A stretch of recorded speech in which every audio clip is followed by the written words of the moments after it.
بسم اللہ الرحمن الرحیم۔ السلام علیکم۔ آج اس قسط کے شروع ہونے سے پہلے میں آپ کے ساتھ کچھ باتیں ڈسکس کرنا چاہتا ہوں۔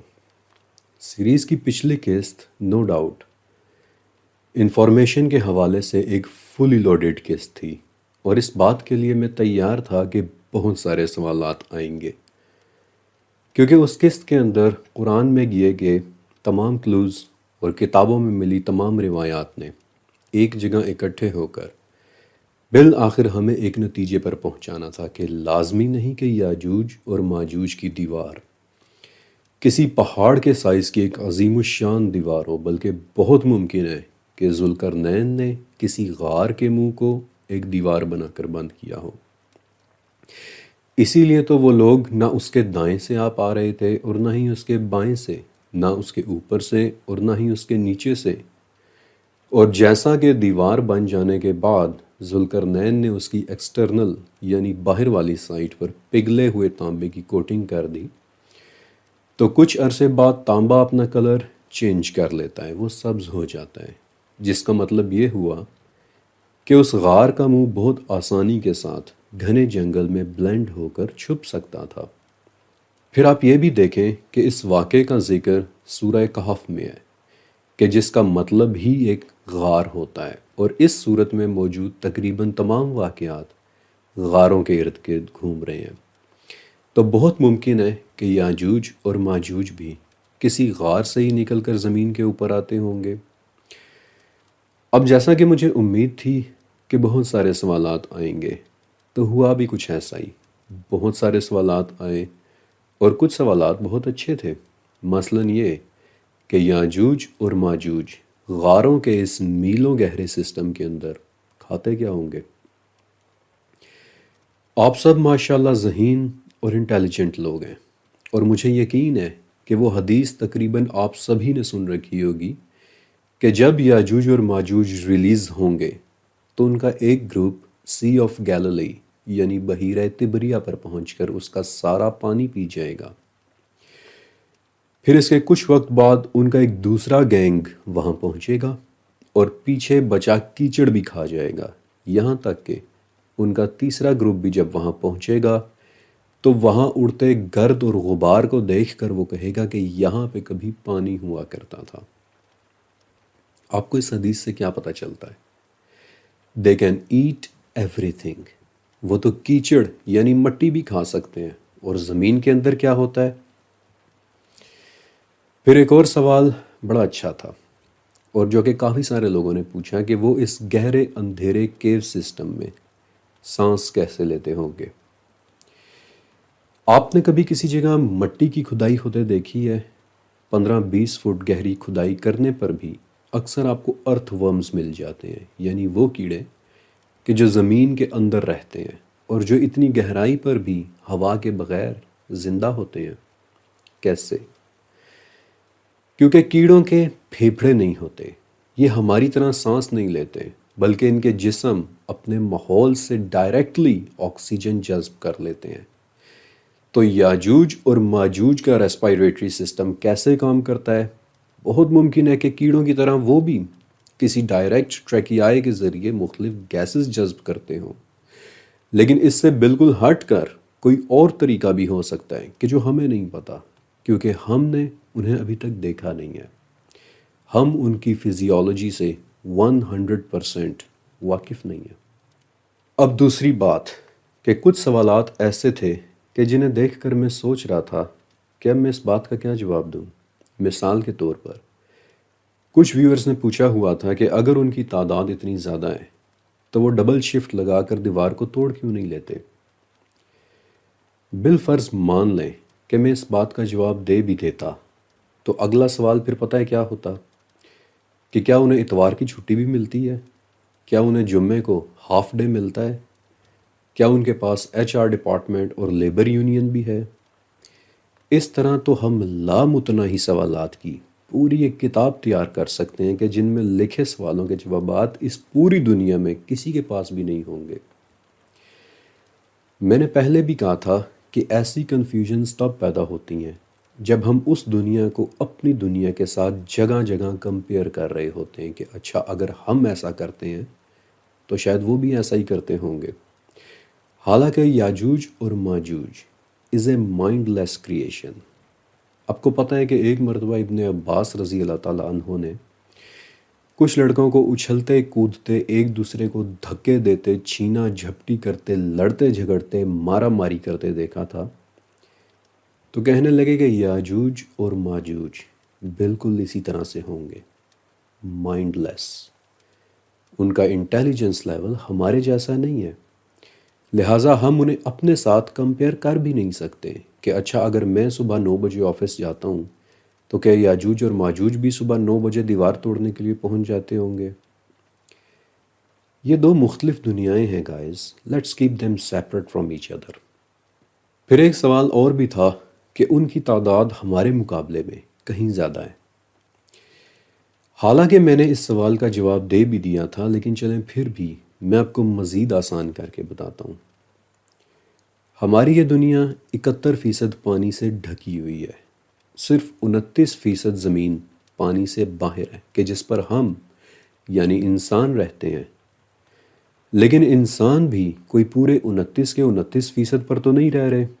اس 29% میں صحرا بھی ہیں، پہاڑی سلسلے بھی ہیں، میدان بھی ہیں اور برفیلی گھاٹیاں بھی ہیں. اگر کبھی آپ ایجپٹ یعنی مصر گئے ہوں تو آپ یہ دیکھ کر حیران رہ جائیں گے کہ مصر کی تقریباً 90% آبادی صرف اور صرف دریائے نیل کے کنارے کنارے رہتی ہے. اور اس 90% میں سے بھی آدھے سے زیادہ آبادی کہاں رہ رہی ہے؟ صرف اور صرف ڈیلٹا کے پاس، یعنی کہ وہ جگہ کہ جہاں دریائے نیل میڈیٹرینین میں گر رہا ہے. کیوں؟ کیونکہ ان شہروں میں موسم بہت پرفیکٹ ہوتا ہے. لیکن باقی کے مصر کا کیا؟ باقی کا سارا مصر 11 قسم کے صحراؤں میں بٹا پڑا ہے، جن میں سب سے بڑا صحرا بحر الرمل العظیم ہے، یعنی کہ ریت کا عظیم سمندر کہ جہاں کوئی بھی نہیں رہتا. اور پھر دوسرے صحرا آتے ہیں، مثلاً الصحراء الاسود یعنی کالا صحرا، اور الصحراء الابیض یعنی سفید صحرا وغیرہ. نیل کو چھوڑ کر پورے کا پورا مصر خالی پڑا ہے. اسی طرح اگر آپ آسٹریلیا چلے جائیں تو 80% سے زیادہ آسٹریلینز پتہ ہے کہاں رہتے ہیں؟ صرف اور صرف کوسٹل ایریاز میں، یعنی سمندروں کے قریب قریب.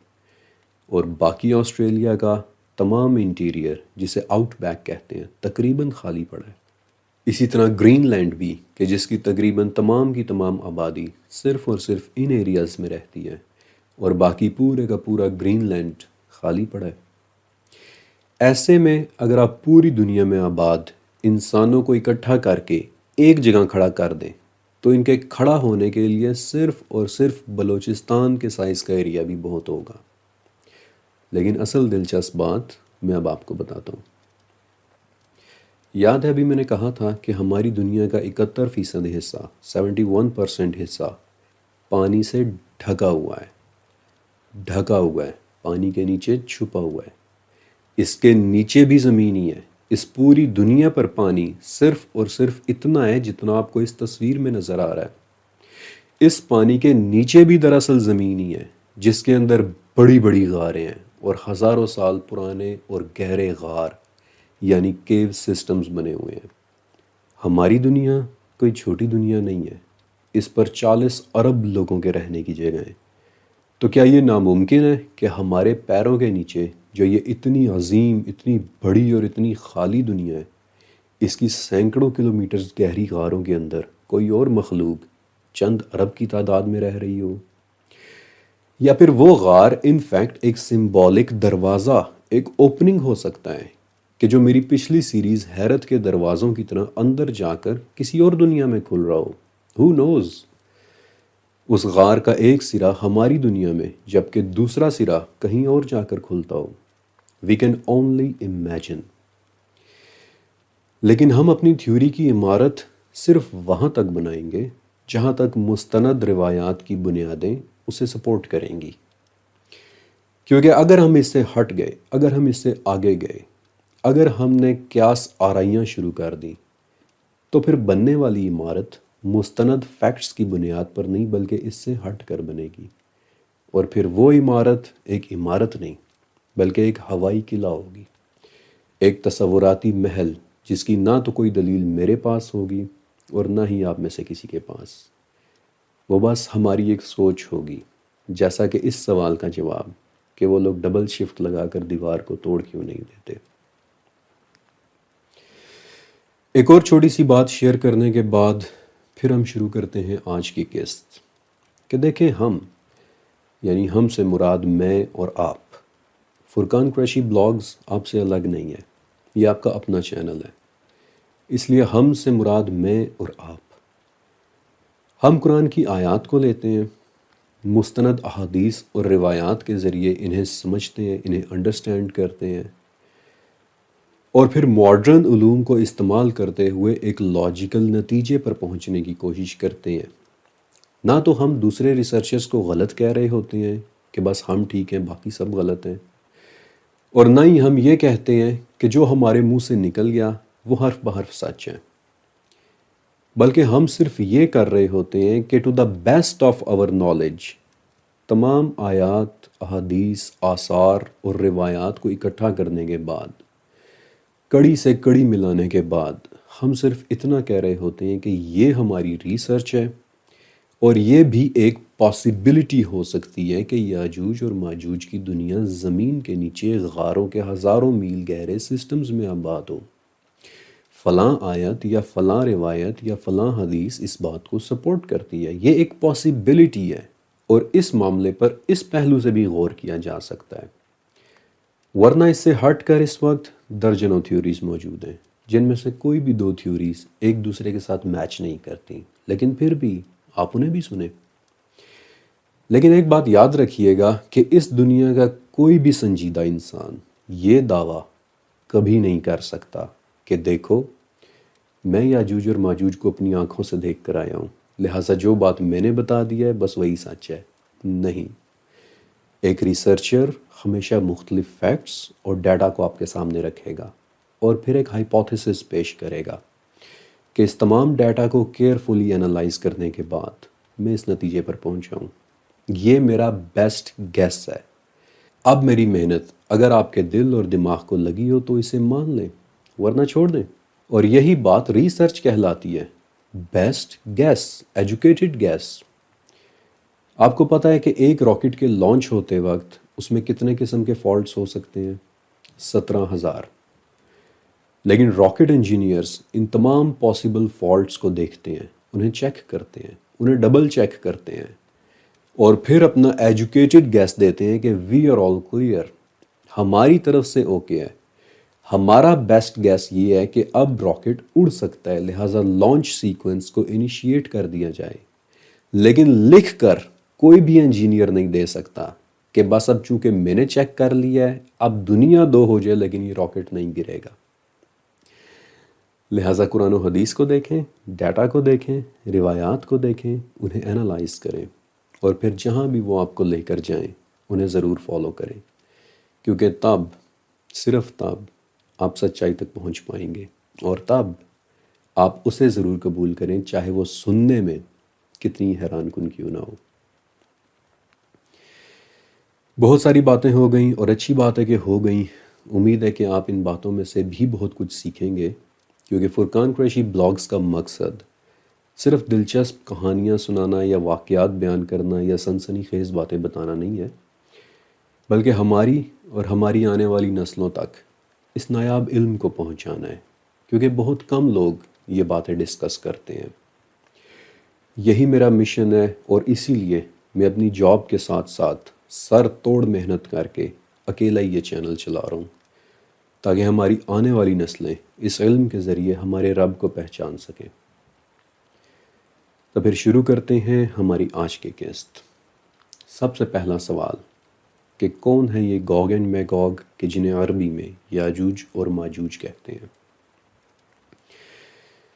تمام ابراہیمی مذاہب میں یاجوج اور ماجوج کا ذکر موجود ہے، اور ہمیشہ کی طرح پہلے میں آپ کو ان کے متعلق وہ نظریات بتانا چاہتا ہوں کہ جو پہلے سے لوگوں میں اسٹیبلشڈ ہیں۔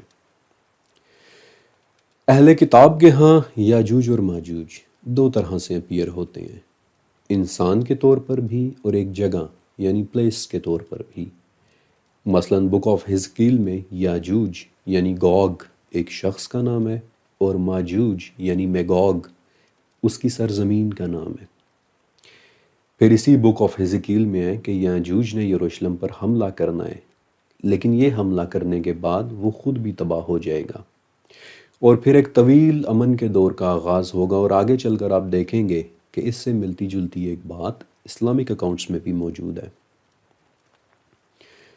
پھر جینیسس 10 میں ماجوج ایک آدمی کا نام ہے کہ جو حضرت نوح علیہ السلام کے بیٹے یافس کی اولاد میں سے تھا، جبکہ اس کے ساتھ یاجوج نام کا کوئی ذکر سرے سے ہی نہیں ملتا۔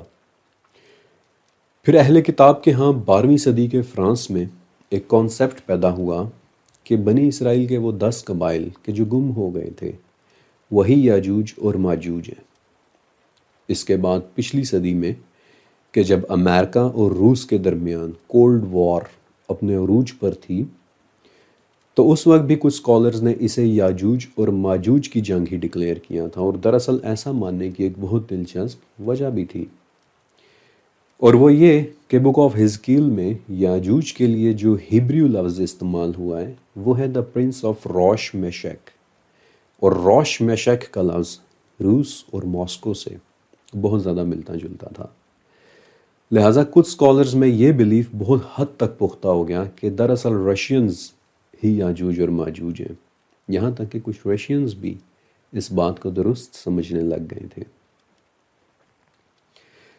لیکن پھر ایک وقت ایسا بھی آیا کہ دنیا مسلمانوں کو بھی یاجوج اور ماجوج ماننے لگ گئی۔ مثلاً جب 2003 میں امریکہ نے عراق کو انویڈ کیا تھا، تو ایک رپورٹ کے مطابق امریکن پریزیڈنٹ جارج بش نے فرینچ پریزیڈنٹ یاک شیراک کو کہا تھا کہ مڈل ایسٹ یعنی عرب میں یاجوج اور ماجوج نے اپنا کھیل شروع کر دیا ہے۔ حالانکہ بعد میں وائٹ ہاؤس اور فرینچ آفیشلز دونوں نے اس بات کی تردید بھی کی تھی، لیکن پھر بھی امریکن اخباروں میں اس بات کو کافی زیادہ ہائی لائٹ کیا گیا تھا۔ مگر یہ باتیں صرف امریکہ یا روس نے ہی نہیں کی، مسلمانوں نے بھی اپنے اپنے ٹائم میں کئی اقوام کو یاجوج اور ماجوج ڈکلیئر کیا ہے۔ مثلاً 12ویں صدی میں جب منگولز نے بغداد پر حملہ کیا تھا، تو بہت سے مسلم علماء نے منگولز کو بھی یاجوج اور ماجوج قرار دیا تھا۔ پھر بعد میں جب ترکوں نے بغداد کو تباہ کیا، تب ایٹ ون پوائنٹ وہ ترک بھی یاجوج اور ماجوج ڈکلیئر کر دیے گئے تھے، یہاں تک کہ ناروے، سویڈن اور ڈنمارک سے کسی زمانے میں اٹھنے والے سمندری لٹیرے جنہیں ہم وائکنگز کہتے ہیں، انہیں بھی ایک وقت میں یاجوج اور ماجوج سمجھا جاتا تھا۔ اور شاید آپ کو یہ بات سن کر تھوڑی سی حیرت بھی ہو کہ علامہ اقبال، ابو العلا المودودی، ابو عمار، یاسر قاضی اور شیخ عمران حسین جیسے بڑے بڑے ناموں نے بھی وائکنگز کے یاجوج اور ماجوج ہونے کے حوالے سے پاسبلٹی کا اظہار کیا ہے۔ یہ وہ تمام نظریات تھے کہ جو پہلے سے اسٹیبلشڈ ہیں، اور اب میں آپ کے سامنے وہ اسلامک اکاؤنٹس رکھنے والا ہوں کہ جو ہمیں بالآخر بتائیں گے کہ آخر سچ کیا ہے۔ امام نووی رحمۃ اللہ علیہ نے حدیث کی ایک بہت بڑی کتاب صحیح مسلم کی ایک شرح لکھی تھی، اور اپنی شرح میں وہ لکھتے ہیں کہ یاجوج اور ماجوج کی پیدائش حضرت آدم علیہ السلام کے ان قطروں سے ہوئی تھی کہ جو مٹی میں گرے تھے، اور امام نووی کی اس بات کو ابن ابی حاتم میں بھی نقل کیا گیا ہے۔ پھر 12ویں صدی کے ایک مسلم سکولر زکریا القزوینی نے 1283 میں لکھا تھا کہ یاجوج اور ماجوج ایک ایسے سمندر کے پاس رہتے ہیں کہ جو پوری دنیا کو گھیرے ہوئے ہے۔ اب یہ بات سننے میں بظاہر بڑی عجیب اور بے بنیاد قسم کی لگتی ہے، کیونکہ کوئی سمندر ایسا نہیں ہے کہ جس نے پوری دنیا کو گھیرا ہوا ہو، لیکن آگے چل کر آپ دیکھیں گے کہ یہ بات کس قدر اہم ہو جانی ہے۔ پھر القزوینی مزید لکھتے ہیں کہ یاجوج اور ماجوج قد میں ہم سے آدھے سائز کے ہیں، ان کی انگلیوں کے بجائے پنجے ہیں، ان کے کان انتہائی لمبے اور بہت بالوں والے ہیں، اور ان میں سے ایک کان کو وہ اپنے نیچے بچھا لیتے ہیں اور دوسرے کان کو وہ اپنے اوپر چادر کی طرح اوڑھ لیتے ہیں۔ پھر شیعہ کتابوں سے ایک بات اور بھی پتہ چلتی ہے کہ ان کی آنکھیں انتہائی چھوٹی چھوٹی ہیں، بلکہ چھوٹی چھوٹی آنکھوں والی بات تو مسند احمد کی ایک حدیث میں بھی ہے کہ ایک مرتبہ حضرت محمد صلی اللہ علیہ وآلہ وسلم ممبر پر کھڑے خطبہ دے رہے تھے اور آپ کی انگلی پر پٹی بندھی ہوئی تھی کیونکہ آپ کو ایک بچھو نے کاٹ لیا تھا۔ اس خطبے کے دوران آپ صلی اللہ علیہ وآلہ وسلم نے فرمایا کہ یاد رکھو کہ تم اپنے دشمنوں سے لڑتے رہو گے یہاں تک کہ یاجوج اور ماجوج آ جائیں گے، اور ان کے چہرے چوڑے اور آنکھیں چھوٹی چھوٹی ہوں گی اور ان کے سر کے بال بھورے پن کے ساتھ ہوں گے۔ اب ایک بات اور ہے کہ جو آپ کے علم میں لانا بہت ضروری ہے۔ یہ بات انجیل کی تفسیر میں بھی لکھی ہوئی ہے اور یہ بات مسند احمد کی حدیث نمبر 10,325 میں بھی لکھی ہوئی ہے۔ اگرچہ اس حدیث کی صحت میں کلام ہے، لیکن حضرت سمرہ بن جندب رضی اللہ تعالیٰ عنہ روایت کرتے ہیں کہ حضرت نوح علیہ السلام کے 3 بیٹے تھے، حام، سام اور یافس۔ سیلاب ختم ہونے کے بعد حام کی نسل افریقہ میں پھیل گئی، سام کی نسل عرب اور ایشیا میں پھیل گئی، جبکہ یافس کی نسل کے متعلق بہت سے علماء بشمول حضرت سعید بن مسیب رضی اللہ تعالیٰ عنہ کا ماننا ہے کہ پھر یافس کی اولاد میں سے آگے یاجوج اور ماجوج نکلے۔ اس کے علاوہ طبرانی میں بھی آتا ہے کہ یاجوج اور ماجوج تھے تو انسان ہی، لیکن ان کی اولاد بے تحاشا ہوتی ہے، یہاں تک کہ ان میں سے ہر ایک اپنے پیچھے 1,000 چھوڑ کر مرتا ہے۔ اور ان کے علاوہ 3 اقسام اور بھی ہیں، طاویل، مارس اور منسک۔ اور ان کی تعداد کے متعلق بخاری میں ایک حدیث بھی موجود ہے کہ اگر یاجوج اور ماجوج کی نسل کو تمہارے ساتھ کمپیئر کیا جائے تو تمہارے ایک کے مقابلے میں وہ لوگ 1,000 ہوں گے۔ ان کی نہ صرف تعداد بہت بڑی ہے بلکہ ان کی حرکتیں بھی بڑی عجیب و غریب اور غیر انسانی سی ہیں۔ مثلا وہی مثال کہ جو ابھی تھوڑی دیر پہلے میں نے آپ کو دی تھی کہ ابن عباس رضی اللہ تعالیٰ عنہ نے ایک مرتبہ کچھ لڑکوں کو اچھلتے کودتے چھینا جھپٹی کرتے ایک دوسرے کے ساتھ دھکم مکہ کرتے لڑتے جھگڑتے دیکھا تو بولے کہ بالکل اسی طرح یاجوج اور ماجوج بھی ہوں گے، لیکن ان کی زیادہ تر تعداد جہنمی ہے۔ ان کی تعداد پر تو میں ایک بار پھر سے بھی بات کروں گا، لیکن یہاں پہنچ کر میں ایک بات کی طرف آپ کی توجہ ضرور دلانا چاہتا ہوں کہ یاجوج اور ماجوج یہ 2 علیحدہ نام ہیں۔ ان کے درمیان فرق کس چیز کا ہے؟ اس کے متعلق کچھ سنی سنائی انفارمیشن تو موجود ہے، لیکن کوئی مستند معلومات اتنی خاص میسر نہیں۔ اب ایک بات ہے کہ جو میرا ذاتی خیال ہے، اور یہ صحیح بھی ہو سکتا ہے اور نہیں بھی، کہ یا تو یاجوج اور ماجوج میل اور فیمیل کا فرق ہے، یا پھر یاجوج اور ماجوج ان کی 2 اقسام ہیں، جیسے کتے اور بھیڑیے، یعنی ہیں تو دونوں ایک ہی فیملی یعنی کینیڈائی سے، اور دیکھنے میں بھی یہ دونوں کافی حد تک ایک ہی جیسے لگتے ہیں، لیکن دونوں کی خصلت میں بہت زیادہ فرق ہے، دونوں کی فطرت میں فرق ہے۔ مگر جیسا کہ میں نے کہا کہ یہ میری اپنی انڈرسٹینڈنگ ہے، لہٰذا حقیقت صرف میرا رب جانتا ہے۔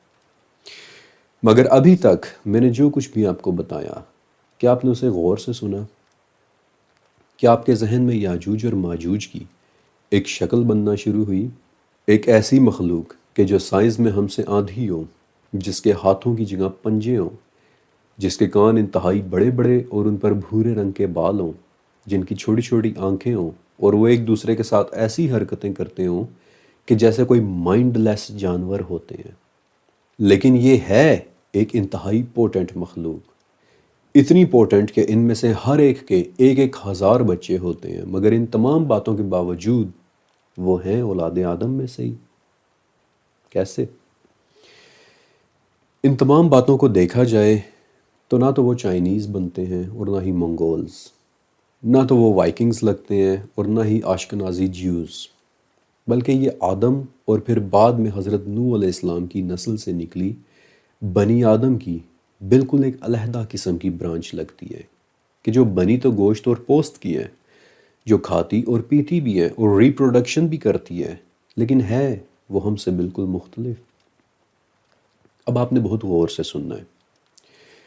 سورہ کہف ہمیں بتاتی ہے کہ وہ زمین میں فساد پھیلا رہے تھے، حدیث اور روایات ہمیں بتاتی ہیں کہ وہ نوح علیہ السلام کے بیٹے یافس کی اولاد میں سے تھے، اور پھر ذوالقرنین نے انہیں کسی غار کے منہ پر دیوار بنا کر ان کے باہر نکلنے کا راستہ بند کر دیا۔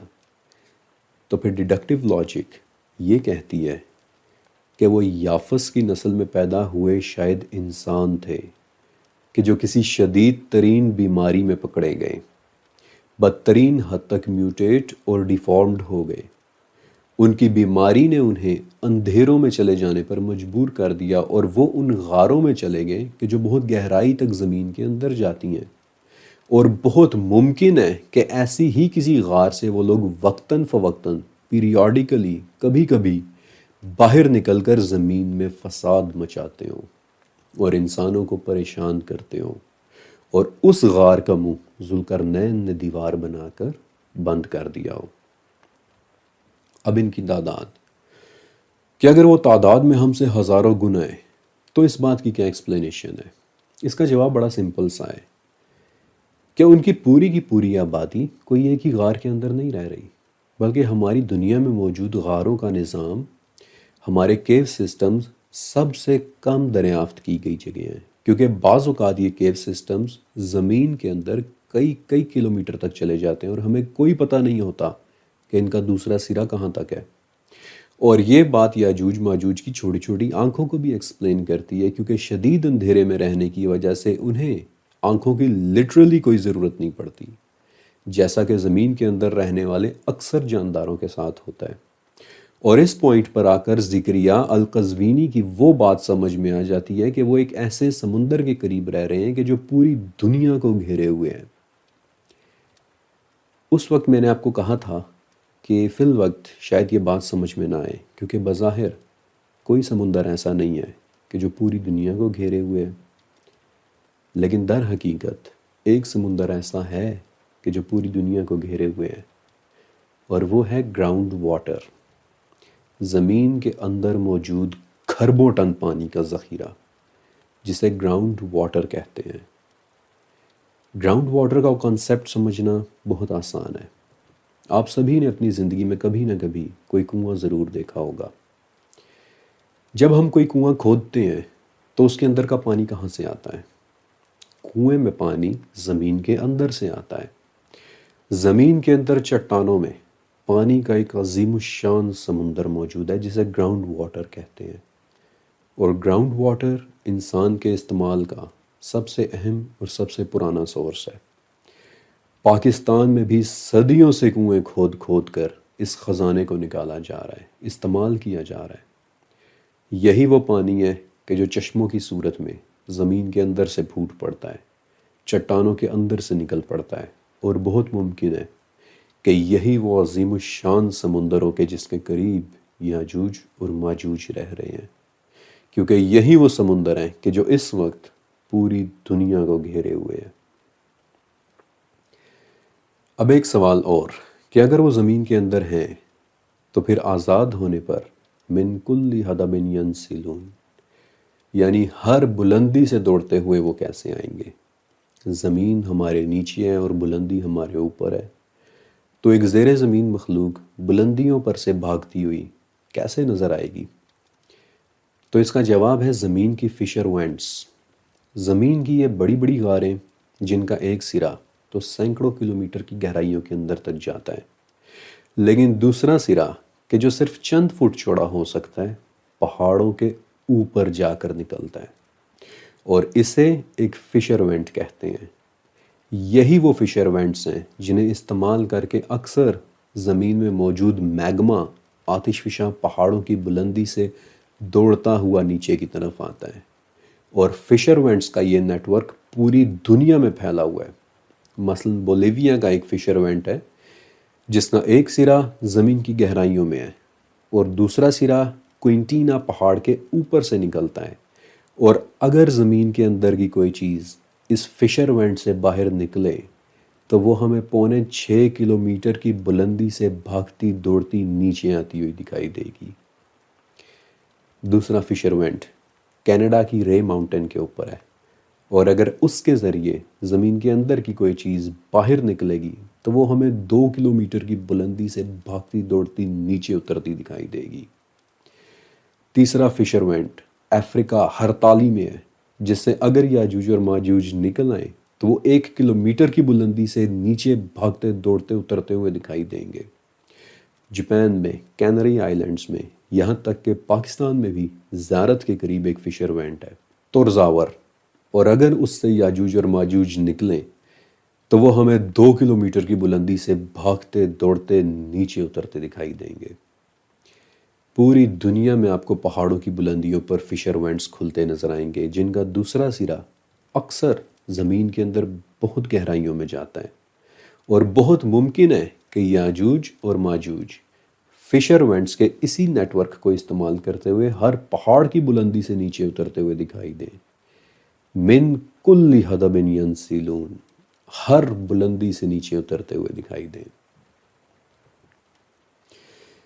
تو پھر ایک سوال کہ اگر ایسی بات ہے تو پھر اب وہ ان فشر وینٹس کو استعمال کر کے باہر کیوں نہیں نکل آتے؟ اس کا جواب بہت سادہ سا ہے۔ یاد ہے ذوالقرنین نے الکہف 98 میں کہا تھا کہ جب میرے رب کا وعدہ آئے گا تو تمہارے اور ان کے درمیان یہ دیوار، یہ ردم، یہ بیریئر ٹوٹ جائے گا۔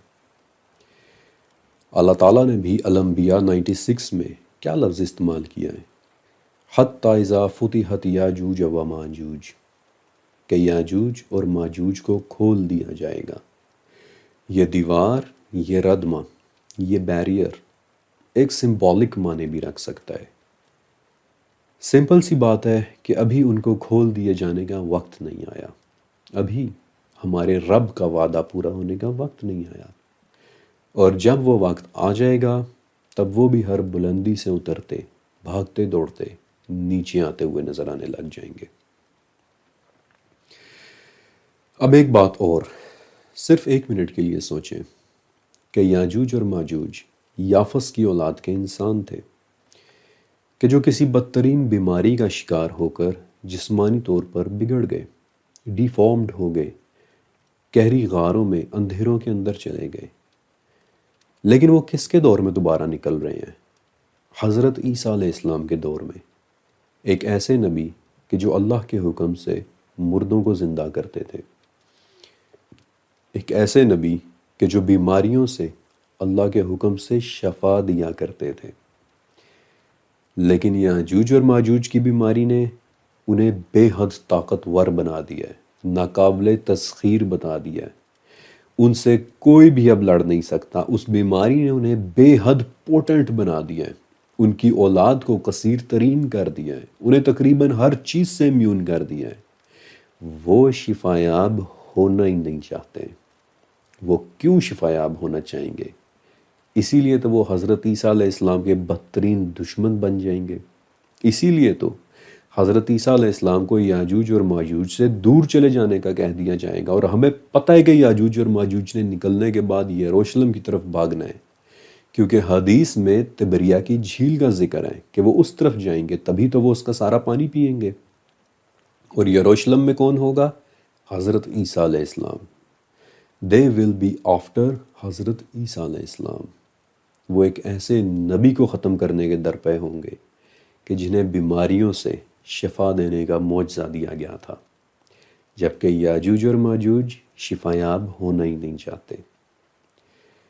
اور میں ایک اور بات بھی آپ کو بتاؤں کہ جو کہ شاید ان کے تبریہ کا پانی پی جانے کو بھی ایکسپلین کرے، کہ تبریہ کی جھیل دنیا کے سب سے لو لیول پانی کی جھیل ہے، یعنی تبریہ زمین کی سب سے نچلی جگہوں میں سے ایک جگہ ہے۔ اور یہ میری ایک انڈرسٹینڈنگ ہے کہ جیسا کہ حدیث کے مطابق وہ اس کا پانی بھی پی جائیں گے اور وہ اس کا کیچڑ بھی کھا جائیں گے، کیونکہ ان کی دوڑ واپس نیچے کی طرف ہوگی، ان کا رخ واپس نیچے کی طرف ہوگا، اپنی دنیا کی طرف۔ انہیں پتہ ہے کہ وہ بالآخر اوپر سروائیو نہیں کر پائیں گے، اور آگے چل کر ہم دیکھیں گے بھی کہ باہر نکل کر ان کے ساتھ کیا ہوگا۔ لیکن آج کی یہ قسط یہیں تک۔ آج میں نے صرف ایک اوور ویو دیا ہے کہ جب یاجوج اور ماجوج نکلیں گے تب کیا ہوگا، لیکن جب یاجوج اور ماجوج نکلیں گے تو اور کیا کیا ہوگا وہ سب انشاءاللہ ڈسکس ہوگا سیریز کی اگلی قسط میں۔ اللہ حافظ۔